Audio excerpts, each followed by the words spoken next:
Hello friends, welcome back to Cook and Bake with V. Shetty. As you all know, in South India, the everyday staple simple dish is rasam. So rasam is a warm broth usually mixed with rice and ghee. Have you ever wondered how this comfort dish becomes so flavorful and delicious? The key ingredient is the rasam powder. Yes, you guessed it right. In this video, I'll be showing how to make a fresh and best aromatic rasam powder at home. Let's get started. So here I have taken 50 grams of Kashmiri chili, also known as Byadagi chili. Okay, so this is 50 grams. And 50 grams of Guntur dry chilies. Okay, so this is a little bit, it will be spicy. Guntur will be spicy and this gives the color. So 50 grams Kashmiri chili, also known as Byadagi, and 50 grams of Guntur chili. 50 grams of coriander seeds, also known as dhania. 1.5 tablespoon of cumin seeds, 1 tablespoon peppercorns, 1 tablespoon Bengal gram dal, also called as Channa dal, kadle bele in Kannada, 1 tablespoon black gram dal, that is uddin bele or urad dal, 1 teaspoon methi seeds. So here khus-khus or poppy seeds is not available in my region where I am staying. So instead of poppy seeds, I am using 1 teaspoon of sesame seeds. If poppy seeds are there, it's better to use poppy seeds, 1 teaspoon, also known as khus-khus. So since it's not available here, so I'm using, instead of poppy seeds, I'm using sesame seeds.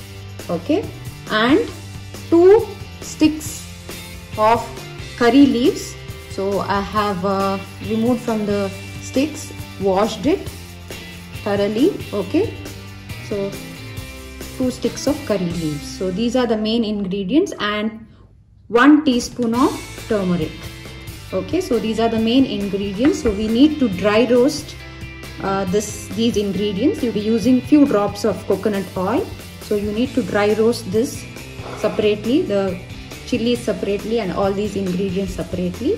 Okay, so I'll be showing that. So here I'm using a cast iron tawa.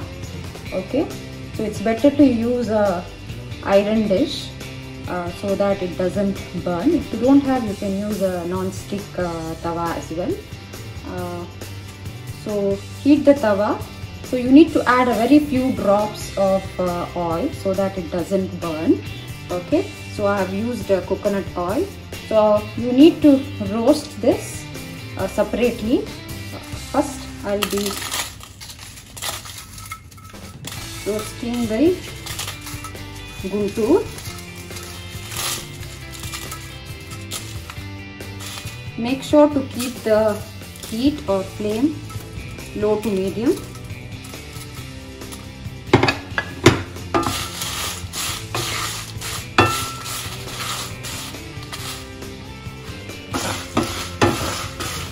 So make sure to roast the chilies on low to medium heat because it shouldn't burn.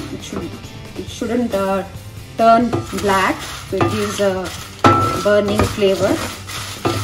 So it would be better that if you dry all these ingredients, the dry ingredients under the sun for a day. So when you dry roast this, the process will become quicker and it becomes crispy. So while dry roasting it, so make sure it becomes crispy but not to burn it. Okay, so now I'll remove this, and next I will be dry roasting the Kashmiri chili or the Byadagi chili. So I'm dry roasting the Kashmiri chili. So you need to dry roast it until it becomes crispy on low to medium heat.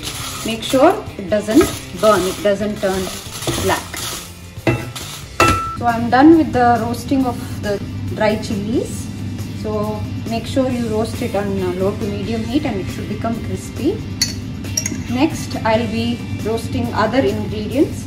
So I'll be adding few drops of coconut oil. Just few drops, not much. So now I'll be roasting these ingredients one by one. So according to their size and the thickness. So first I'll be roasting the Channa dal, that is Bengal gram dal, because it is little bit thicker compared to other ingredients. So once it becomes warm, next I'll be roasting the peppercorns.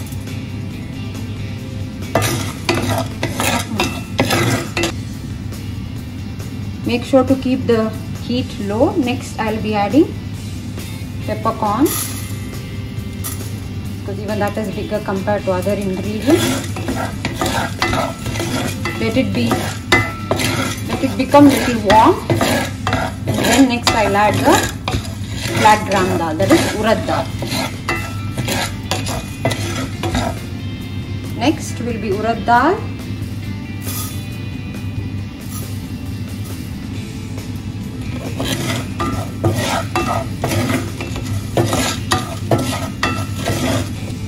Next will be the coriander seeds, dhania, because it is little lighter compared to peppercorns and other dals, so that's why you can add it, roast it later. So next will be the methi seeds.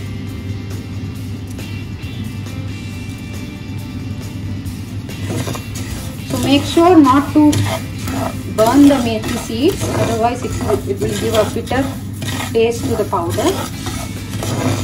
So once again I stress that the heat should be low and you should have lot of patience while roasting these ingredients. Now I'm adding the cumin seeds,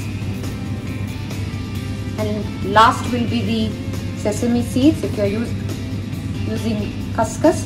So either sesame seeds or khus-khus, so it should be added at the last after switching off the heat, because it doesn't need much roasting. So while roasting you will feel the aroma, the roasted aroma. Now I have switched off or turned off the heat. Okay, and next I'll be adding the sesame seeds or the khus-khus, so poppy seeds if you are using that, and the curry leaves. Okay, so make sure you turn off the heat and you will be roasting this with the heat off, because this heat is enough to roast curry leaves and the sesame seeds. So first I will be grinding the chilies, so you can hear the crispiness. So it should be crispy after roasting it. Okay, so first I will grind the chilies. So once the chili gets powder, next I will be adding other roasted ingredients. So make sure the ingredients will cool down and then you will be grinding it in the jar. Okay, so for this I will be adding a teaspoon of turmeric powder. So in between, scrape the sides and the bottom and then ground it into a fine powder. Okay, so it should be like this, a fine powder.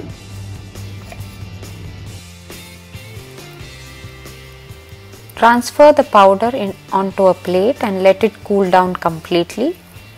Once it cools down completely, store it in an airtight container, and this powder remains fresh for around 6 to 12 months.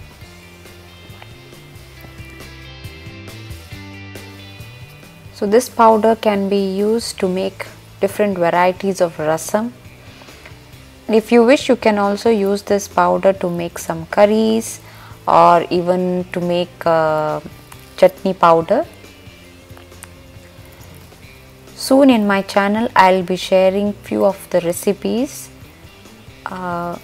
using this rasam powder.